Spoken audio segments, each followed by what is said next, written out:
Thiruvananthapuram RCC സെന്ററിൽ നിന്നായിരുന്നു ഈ ഒരു ഗിഫ്റ്റിൻ്റെ ഓർഡർ വരുന്നത്. കീമോതെറാപ്പി ചെയ്തുകൊണ്ടിരിക്കുന്ന അദ്ദേഹത്തിൻ്റെ മകൻ്റെ ബർത്ത്ഡേ ആണ്. സോ എന്തേലും ഒരു ഗിഫ്റ്റ് അന്നേക്ക് ചെയ്തു തരാൻ പറ്റുമോ എന്നുള്ള ആ ഒരു കോൾ കേട്ടപ്പോൾ എന്തോ ഞാനങ്ങ് ഇമോഷണലായിപ്പോയി.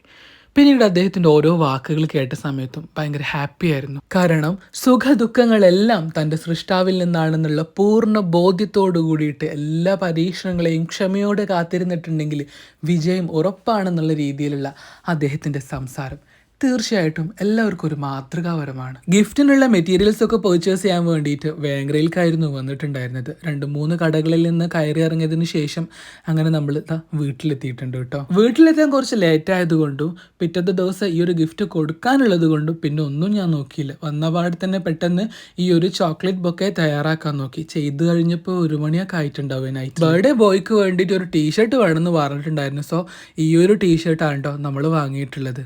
അങ്ങനെ ടീഷർട്ടൊക്കെ ഫോൾഡ് ചെയ്ത് സെറ്റാക്കി വെച്ചിട്ടുണ്ട്. പിന്നെ ഈ ഒരു വാച്ചും അതിൽ വെച്ചിട്ടുണ്ടായിരുന്നു കേട്ടോ. കുഞ്ഞു മോനല്ലേ, സോ അവന് പറ്റുന്ന ലൈറ്റെല്ലാം കത്തുന്ന മ്യൂസിക്കെല്ലാം ഇതിലുണ്ട്. ബട്ട് അത് കോപ്പിറൈറ്റ് ആകുമെന്ന് വിചാരിച്ചിട്ടാണ് മ്യൂസിക്കൊന്നും ഇതിൽ ആഡ് ആക്കാത്തത്.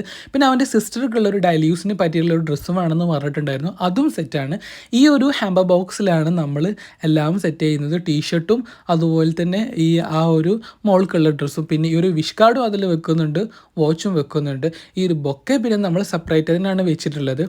ഇത് എൻ്റെ ഓഫീസ് ഡ്യൂട്ടിയൊക്കെ കഴിഞ്ഞതിന് ശേഷം ഫ്രണ്ടിൻ്റെ ഓഫീസിൽ പോയിട്ടാണ് കേട്ടോ ഈ കാര്യങ്ങളൊക്കെ നമ്മൾ ഫൈനലൈസ് ചെയ്ത് അറേഞ്ച്മെൻറ്റും കാര്യങ്ങളൊക്കെ ചെയ്തത്. എന്നെ അത്രയും സപ്പോർട്ട് ചെയ്യുന്ന ഒരു നല്ല സുഹൃത്താണ്. സോ ഈ ഒരു നിമിഷത്തിൽ അവന് ഞാൻ ഓർക്കുന്നത്. അത് മാത്രമല്ല എൻ്റെ ഫുഡിൻ്റെ കാര്യത്തിലൊക്കെ ഭയങ്കര കാര്യമാണ്. അവൻ ലഞ്ചിന് കൊണ്ടുവന്ന ചട്നി ആയിരുന്നു. സോ നല്ല ടേസ്റ്റിലതിനെ കൊണ്ട് അവിടെ ഒരു പേരൊക്കെ കൂട്ടി ഞാനത് കഴിച്ചു. പിന്നെ വീണ്ടും വിശക്കുന്നുണ്ടെന്ന് പറഞ്ഞാൽ പഴം തന്നു. പിന്നെ അത് മാത്രമല്ല മനസ്സറിഞ്ഞിട്ട് കുറച്ച് നട്ട്സും തന്നു.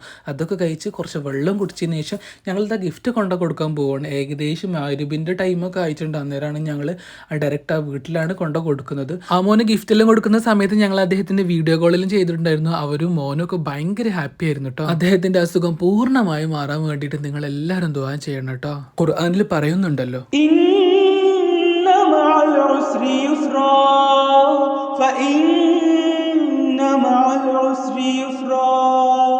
ഏതൊരു ബുദ്ധിമുട്ടിന്റെയും കൂടെ ഒരു എളുപ്പമുണ്ട്.